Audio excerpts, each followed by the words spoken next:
Student, हमने बाह्य प्रक्रिया भाग 2 ये पार्ट स्टार्ट किया था। इसमें हमने क्या देखा, थोड़ा देखते हैं। तो इसमें हमने देखा एक बाह्य प्रक्रिया वाली क्रिया देखी थी, नदी का खनन कार्य, इसमें वी आकार की जलप्रपात वगैरह, इसके बारे में मैंने आपको पहले जो वीडियो है इसमें समझाया था। ठीक है, जलप्रपात का वीडियो सेंड करूंगी आपको। किस प्रकार से होता है नदी का वहन एंड निक्षेपण कार्य, ये भी हमने देखा था। सर्पाकार मोड़ जो नदी का रहता है वो गंभीर खड्डे किस प्रकार से रहते हैं, पंखाकृति मैदान देखा था। साथ ही साथ बाढ़ तट और बाढ़ के मैदान किस प्रकार से, वी आकार की घाटी एंड डेल्टा प्रदेश, यहाँ तक हम आए थे। आज हम देखेंगे हिमानी के कार्य तथा भूरूप।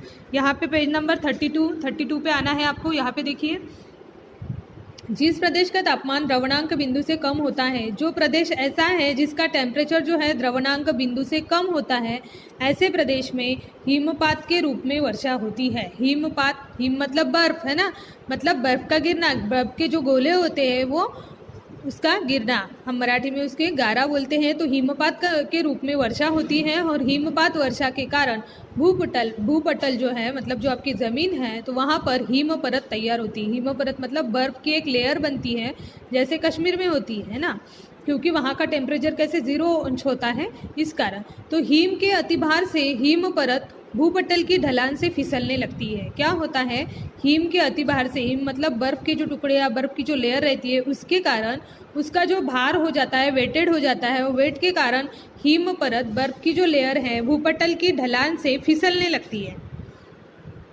ढलान मतलब तीव्रता, वहाँ से वो फिसलती है और परत की सतह में ज़मीन के समीप का हिम दबाव और घर्षण के कारण पिघलने लगता है। होता क्या है, ये जो हिम की परत या लेयर बनी है वो सतह से ज़मीन के समीप, मतलब ज़मीन के नज़दीक हिम का दबाव बनता है, एक प्रेशर बनता है, और घर्षण मतलब वहाँ से कुछ चीज़ों से वो घर्षित होता है, घर्षण होता है, और उसके कारण पिघलने लगता है। क्या पिघलता है, हिम।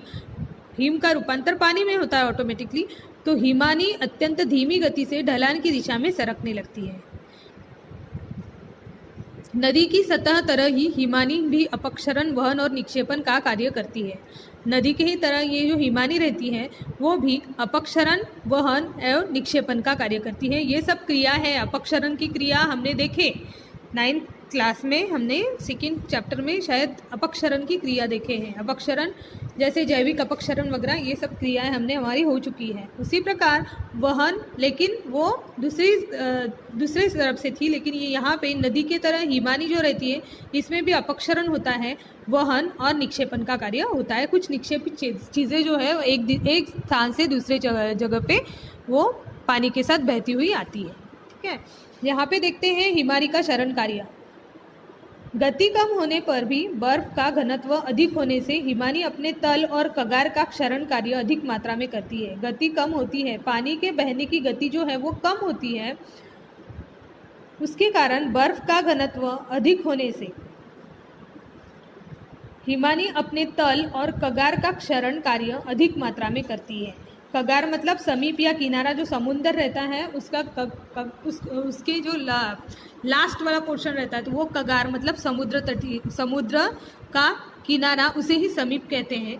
तो अपने तल और कगार का क्षरण कार्य अधिक मात्रा में करती है। हिमानी के कारण क्षरण कार्य से हिमगह्वर, शुककुट, गिरिशृंग, यू मतलब यू आकार की घाटी, लंबित लटकती घाटी और मेषशिला, ये भूरूप तैयार हुए हैं।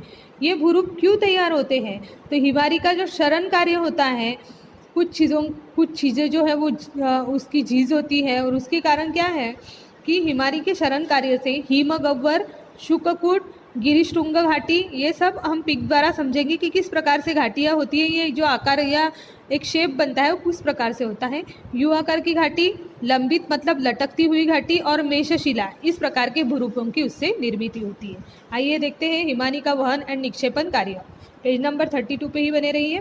यहाँ पे देखिए, हिमानी बहते समय अपने साथ काप की मिट्टी बहा कर लाती है। देखो, जब नदी बहती है तो नदी अपने साथ बहुत सारी निक्षेपित चीज़ें या निक्षेपित पदार्थ है वो भी अपने साथ साथ बहा कर लाती है। जब नदी की तीव्रता ज़्यादा रहती है या बहाव जो ज़्यादा रहता है, उसकी वेव ज़्यादा उठती है, तो उसके कारण क्या होता है, समुद्र में भी वही क्रिया होती है।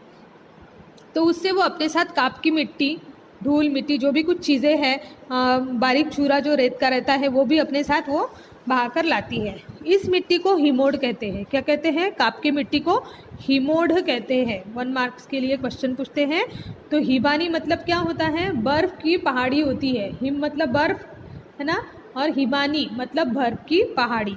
तो हिमानी से जब नदियाँ बहती हैं तो बहते समय अपने साथ काप की मिट्टी साथ में लाते हैं और इस मिट्टी को हिमोड कहते हैं। समझ में आया आपको?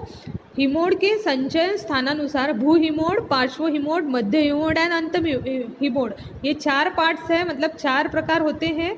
फर्स्ट है भू हिमोड, सेकेंड पार्श्व हिमोड, थर्ड मध्य हिमोड एंड फोर्थ है अंत हिमोड। आकृति 4.2 आपको देखना है। इसमें हिमोडगिरी, हिमोड कटक जैसे भूरूपों की किस प्रकार से, तो ये भूरूपे किस प्रकार से तैयार होते हैं वो दिखाई देते हैं। तो यहाँ पे हम पहले देखेंगे हिमगह्वर एंड गिरिशृंग, जो मैंने अभी हमने वर्ड पढ़े हिमानी शरण कार्य में। जो बर्फ़ की पहाड़ियाँ रहती हैं वहाँ से जो नदियाँ बहती हैं तो वहाँ पे इस प्रकार के भूरूपों की निर्मित किस प्रकार से होती है, तो वो देखते हैं। देखो, हिमगह्वर और गिरिशृंग, वहाँ के लाई हुई जो मिट्टी रहती है, जो काप की मिट्टी वगैरह रहती है, तो उसके कारण क्या होता है, इस प्रकार के भूरूपों की निर्मित होती है। देखो, ये ज़मीन से ऊपर ये भूरूप तैयार हुआ है। ये ऊपर वाला जो इसका एक पॉइंट है, ऊपर वाली जो छोटी रहती है, इसको गिरिशृंग कहते हैं पहाड़ को। ये पहाड़ी जैसा ही पोर्शन आपको पूरा दिख रहा है। भूरूप पे इस प्रकार की आकृति तैयार होती है, इस प्रकार का आकारों की निर्मित होती है। तो यहाँ पे हिमगह्वर एंड गिरिशृंग, तो ऊपर वाली जो चोटी है इसको कहते हैं गिरिशृंग एंड नीचे जो रहता है बीच से उसको कहते हैं हिमगह्वर। अभी देखते हैं आकृति 4.2 यहाँ पे देखो, हिमोड और उसके प्रकार। हिमोड और उसके प्रकार, और हिमोड किसे कहते हैं अभी मैंने बताया कि जैसे हिमानी बहते समय अपने साथ काप की मिट्टी बहा कर लाती है और इस मिट्टी को ही हिमोड कहते हैं। तो हिमोड और उसके प्रकार हम देखेंगे। अभी ये काप की मिट्टी के प्रकार वगैरह यहाँ पे देखेंगे। नदी प्रवाह, नदी का प्रवाह देखो कौन सी डायरेक्शन, यहाँ पे एक एरोस बना हुआ है, यहाँ से नदी स्टार्टअप ले रही है। ठीक है, यहाँ पे ब्लू कलर वाला, स्काई ब्लू कलर वाला जहाँ पे पोर्शन है तो समझ लेना कि यहाँ पे पानी वाला पोर्शन है। मैंने आपको मैप में भी यही चीज़ बताई है। तो यहाँ से नदी स्टार्ट ले रही है, आपको आकृति में देखना है। यहाँ से नदी का प्रवाह स्टार्ट हो रहा है, नदी स्टार्टअप ले, यहाँ से दो तरफ से वो बह रही है। देखो, एक डायरेक्शन ऐसा जा रहा है, दूसरा डायरेक्शन से ऐसी जा रही है। यहाँ पे इस प्रकार से वो आकृति नज़र आ रही है आपको कि अंत हिमोड, मध्य हिमोड, मतलब मध्य, ये इसका जो मध्य है यहाँ से मध्य हिमोड, काप की मिट्टी यहाँ से बह रही है। ठीक है, ये है पार्श्व हिमोड, यहाँ पे भी पार्श्व हिमोड है। देखिए, ये जो पार्श्व भाग है यहाँ पे ये पार्श्व हिमोड बने हुए हैं और ये भी अंत हिमोड से लेके पार्श्व हिमोड तक। इस प्रकार से ये रचना की गई है आकृति 4.2 हिमोड और उसके प्रकार। कौन कौन से प्रकार हैं यहाँ पे हमने देखा, पार्श्व हिमोड और मध्य हिमोड और अंत्य हिमोड, 3 हिमोड के प्रकार है। हिम नदी का पाट, ये जो नदी का पाट रहता है, मोस्ट ऑफ लोग गांव से बिलोंग करते हैं, नदी आपने देखी होंगे, नदी का पाट भी आपने देखा होगा। तो ये है हिम नदी का पाट। हिम मतलब बर्फ के नदी का जो पाट रहता है वो। ठीक है, ये सब नदी कहाँ पे हमें देखने को मिलेगी, जहाँ पे टेम्परेचर जो है 0° से भी कम होता है या द्रवणांक बिंदु से तापमान कम होता है, वहाँ पे इस प्रकार से हम नदियाँ देख सकते हैं, हिम नदी जैसी। यहाँ पे देखते हैं यू आकार की घाटी, पेज नंबर 33। आइए, यू आकार की घाटी देखो, यहाँ से लेके मतलब यहाँ पे पूरा पहाड़ी वाला पोर्शन आपको दिख रहा है? या नीचे से नदी बह रही है, वाइट कलर का पानी दिख रहा है आपको, लेकिन ऊपर से यू आकार की घाटी बनी हुई है। यहाँ से हम ऐसे देखते हैं तो अंग्रेजी में जैसे यू लिखते हैं उस प्रकार की रचना की गई है, या कल्पना में समझता है कि यहाँ पे इस प्रकार का आकार इसको प्रदान हुआ है। सेकेंड में है पार्श्व एवं मध्य हिमोड, जो हमने अभी पढ़ा। मध्य हिमोड मतलब बीच से वो स्टार्ट हो रहा है, और पार्श्व हिमोड इस प्रकार से आकृति यहाँ पे बनी हुई है। सेकेंड में है मेषशिला। यहाँ पे देखो, जो पत्थर रहता है, पत्थरों की निर्मित होती है, तो ये मेषशिला मतलब पथरीला वाला पोर्शन है पूरा। ये हमें जैसे समुंदर है या नदियाँ हैं उसके बाजू में ये सब मेषशिला प्रकार का जो आकृति है ये बनी हुई हमें नज़र आती है। ठीक है, मेषशिला गांव में ओगरा नदी देखी होंगी तो उसके बाजू में ऐसे इस प्रकार से पत्थरों से निर्मित वेशशिला आपको देखने को मिलेगी। अभी देखते हैं लंबित घाटी। लंबित मतलब यही वर्ड में हमें समझता है कि ये घाटी जो है ये कैसे लॉन्ग होगी। तो यहाँ पे देखो लंबित घाटी,